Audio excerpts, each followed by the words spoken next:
Hi everyone, it's Lisa from Lisa's Creative Corner. I've been having a lot of fun making these 3.5 by 3.5 inch boxes, and a lot of people have asked me how to make them, so I thought I would film a video to show you how. They're actually inspired by a box that's on page 87 of the Stampin' Up! 2025-2026 annual catalog. They're really fun to make and actually super easy. We're going to start off with a piece of basic white thick cardstock that measures 7 7/16 by 7 7/16, and this is to create the box bottom. Now we're going to go ahead and score it at 1/2 inch and 2 inches on all 4 sides. Because this cardstock's pretty thick, you're going to want to press down quite a bit when you score it, or you can score it lightly and then just go over it a couple of times. And when you're done scoring this piece, go ahead and set it aside, and we'll repeat the process for the box top. We're going to start out with a piece of designer series paper that measures 6 inches by 6 inches. This particular pattern is from True Blue Florals DSP, which is the December product of the month. And I'll go ahead and list all the supplies that I've used in this project down below. And I'm scoring this at 1/4 inch and 1 1/4 inches on all 4 sides, similar to what we did for the bottom of the box, except for the measurements are just a tad bit different. One thing that you want to keep in mind is that because the designer series paper is not as thick as the cardstock, you're not going to want to press as hard when you're scoring it. Now we'll put the bottom of the box together. So grab that white cardstock that you scored earlier and a pair of scissors, and we're going to trim on the score lines that I'm showing you here. So you're going to trim on the score line, the second score line from the left and the second score line from the right, and then flip it over and do the same thing on the opposite side. Now we'll trim off this outer edge by cutting on the first score line and then flipping it to about 45 degrees and trimming on that score line again. And you can see here we're just going to cut off that little outer edge. Then we're going to cut that bottom score line to create this flap. And once you've created that flap, we're just going to cut in at a little bit of an angle on the outer side and on the inner side. And this is going to make it a little bit easier when we put the box together so there won't be any edges hanging over. Now we're going to do the exact same thing to all 4 corners. And now we're going to do the same thing and cut these little edges at a bit of an angle on all 4 sides. So you've got the edges here and here, and then the 2 longer edges, and we're just going to trim them at a tiny bit of an angle so that when we fold everything together, you won't have any little pieces hanging over. It just gives it a cleaner look. Now we're going to go ahead and fold on all of the score lines, and because this cardstock is so thick, I like to take my bone folder and go over the folds just to give it a nice crisp edge. Now that the cardstock's been scored and folded, we can use our adhesive to adhere the edges together to create the bottom of the box. You can use whatever adhesive you like. We can use a liquid adhesive like this one or a tape runner. I just like to use an adhesive that's nice and strong so that it holds the box together. The first thing we're going to do is we're going to fold down these edges on the 2 outer sides. Now I like to have edges on my boxes because it makes it more sturdy and it gives it a nice finished look, but you don't have to do that. If you don't want to have edges on your boxes, then just cut it about 1 inch smaller so the box base would be 6 7/16 square instead. Now we're going to add adhesive to the outside of each of the flaps like I'm doing here. And we'll also add adhesive to the other outer edges, and I think this time I'm going to try using the tear and tape. Now normally this would be a great thing to use if you want to add adhesive but you're not quite ready to put your box together yet, but I'm just going to do it here just to show you. And normally I would add it all the way from edge to edge, but just for the purposes of this video I just ripped off a piece and didn't really measure. So now we're going to go ahead and we're going to adhere each of the corners. So we're going to put the flaps in on the inside and just line up the corners as best as you can and press those flaps in to seal the edges. And then press down on those top edges to seal it and give it a nice finished edge on the top. Okay, so now the bottom of the box is done and we're going to do the same thing for the top of the box. So we're going to cut it the same way we did for the bottom of the box. The only issue is that it's a little bit harder to see the score lines on this pattern paper. Depending on the pattern that you use, sometimes if you flip it over, the pattern on the other side is a little bit easier. But either way, whatever works for you, we're just going to cut the 4 corners so that we have those little flaps. And then again, on the top edge, we're going to cut a tiny bit off in the little corners here, just so that when it folds over, it gives a nice, even, crisp look once it's done. Okay, now that all of the corners are cut, we can go ahead and fold it on the score line. And because the DSP is a lot thinner, like I mentioned earlier, than the cardstock, you don't necessarily have to use your bone folder to burnish each edge, but I'm doing it here. But I would suggest these tiny little flaps at the top, or not flaps, but the edges at the top, because they're so small, it is a good idea to use your bone folder to burnish that. That way you can get a nice crisp edge, and when you use your adhesive, it'll hold down those little edges a little bit better. Okay, so now that we have all of the creases folded, now we're going to flip it over so that the top is facing us, and we're going to choose one of the letters from the party alphabet dies to die cut from the top.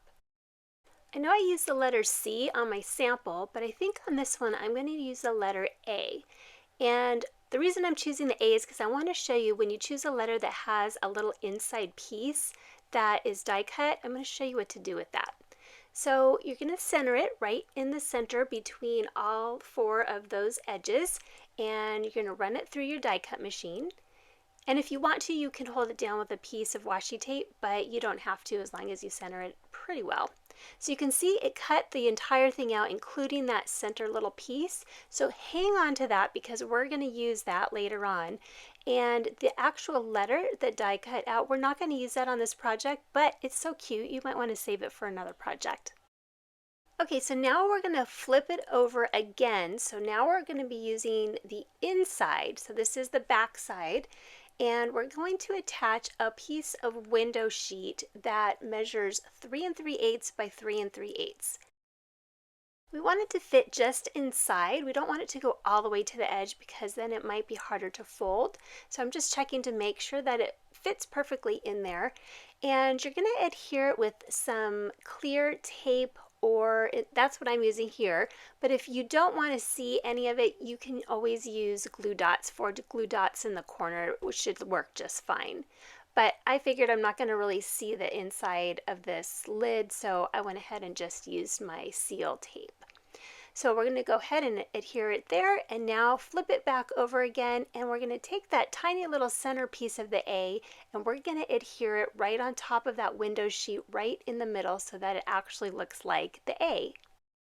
And again, you can use a glue dot if you want. I'm just using a little bit of the seal because that's what I had out. And I'm using the piercing tip from the Take Your Pick tool just to kind of give me a little bit of an easier way to place it where I need it to go. And I think that's pretty good. Let me just sort of straighten it out a little bit. Yeah, that looks good. Now it looks like an A with that center piece. So if you do use a letter that has a center piece like a B or an R or an A, just make sure when you die cut it that you save that little piece and you don't toss it. Okay, so we'll flip it over again, and then we'll just adhere the edges just like we did on the bottom. So I like to adhere that little flap that we created on the top to make that edge nice and crisp.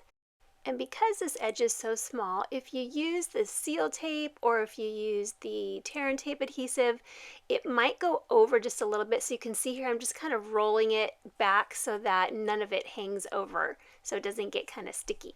So we're going to do the top and the bottom, and then we're going to go ahead and fold in those little flaps and add adhesive to the outside of the flaps, kind of like we did on the bottom of the box. And then we're going to add adhesive to those other 2 outer edges. And then we'll go ahead and adhere those little flaps to the corners. And you want to make sure that the corners are lined up so that the edges are nice and flush. We'll do that with all 4 corners. And then we'll fold down those last 2 tops, those little edges, to complete the top of the box. And again, because those edges are so thin, I like to go over it one more time with my bone folder just to kind of burnish it down and make sure that all those thin little edges are nice and crisp. Now the box is complete and we can put the lid on and hope that it fits. It looks like it fits perfectly. And now all we need to do is embellish it. On my original sample, I created this little flower in the lower left-hand corner, and I'm going to create the same flower and put it in the upper left corner for this new sample. So I'm going to show you exactly how I made this flower. I'm going to use a couple different dies, and the first set I'm going to use is the Delicate Pines dies, and I'm going to use the little poinsettia and these little leaves. And then I'm going to pull out the branching out set, and I'm going to use these little berries right here. So I cut 2 of the berry branches from some silver foil cardstock, and then I cut 2 sets of the leaves from some vellum, and then I cut 2 of the poinsettia flowers from the thick white cardstock. It's a little bit hard to see in the photos, but I added some color to the flowers with the watercolor pencils, the assortment number 2, and I used the Balmy Blue pencil. So I am very lightly going to add some of this color to each of the petals. So you can see I'm not pressing down very hard. I'm very lightly adding colors just to the bottom half of each of the petals and to the center. I'm going to do that on both of them. And when I use the watercolor pencils, I try not to push too hard because when you blend them, if you press really hard, then sometimes you can still see the lines. So I like it almost when the pencil's a little bit dull because then you get a nice smooth look. So then I'm going to take a blender pen and I'm just going to go through, and you can see how beautiful these watercolor pencils blend. And I'm just going through and I'm just going to add a little bit of the blender pen to each of the petals. And I'm not having the color go all the way to the edge because I feel like it gives a little bit more dimension when you add color just to the center. So I'm going to do that on both of the flowers, and I'm just going very gently. I really hope you can see this in the video because it's so light, but in person it really makes a difference. You can see just enough shadow when I put these flowers together that it just gives it a little bit of dimension. Then I decided I wanted to give it just a little bit more dimension, a little bit of sparkle, so I decided to use some Wink of Stella. So I'm pulling out my Wink of Stella and I'm going to go ahead and add it right on top of where I colored with the blue. And if I had thought about it ahead of time, I probably should have just used the Wink of Stella because that would blend the watercolor pencils just as well as the blender pen did. So I probably didn't need to use the blender pen, but it didn't hurt either way.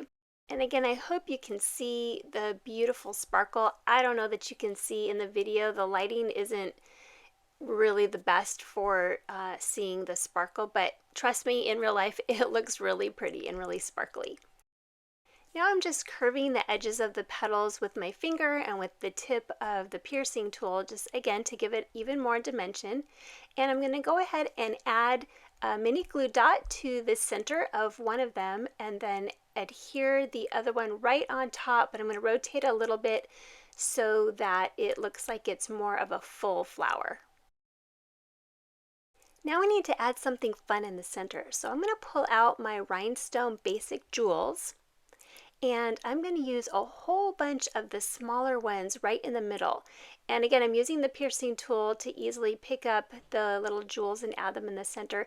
And I'm adding them right on top of each other and just making like a pile. And again, this is just going to give it even more dimension. If you're going to do this for a card, I wouldn't suggest making the pile like this, but it works great for a 3D project.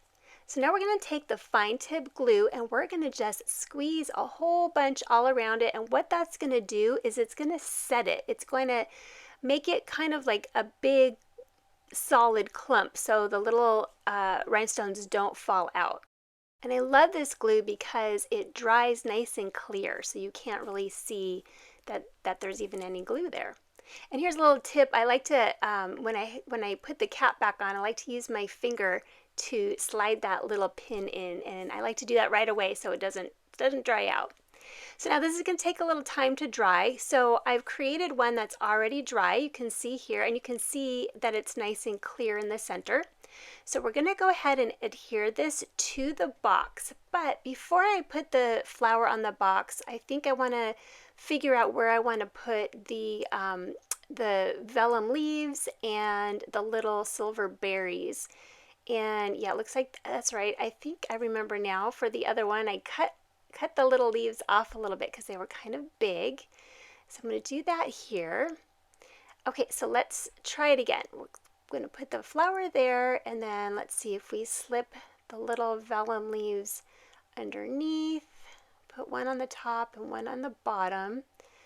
Now with the A, it's, I think I need to kind of slide these out a little bit, maybe have it curved a little bit. And then we'll stick these little silver berries in, and yeah, I think curving it. Yeah, there we go. I think that looks a little bit better. Okay, so now that I know where I want to keep those, I'm going to go ahead and I'm going to adhere the leaves and the berries down. Get those nice and secure, and then I'm going to go ahead and adhere the flower with a mini dimensional. So again, I'm going to use the tip of my take your pick tool, add it to the bottom of the flower, and place it right in the center there. And there we go. I think that looks pretty good. And our box is now complete. I think it looks pretty good. I kind of like it with the darker paper. So here's what it looks like with the lighter paper with the letter C. And again, depending on what letter you choose, you're going to want to put your flower in a different place. And here's another one that I created using the Elegant Pine Snowflake paper, but then I used the same dies for the flower and the leaves, just different color cardstock. And here's another one that uses the same dies and a different DSP, but this time I didn't die cut a letter from the front. I just used some ribbon around it. And again, here's one more that uses the Traditions of Christmas DSP. I hope you enjoyed learning how to make these boxes today, and I'd love to see what you create. The possibilities really are endless. Thank you so much for joining me today, and I hope to see you next time. Bye-bye!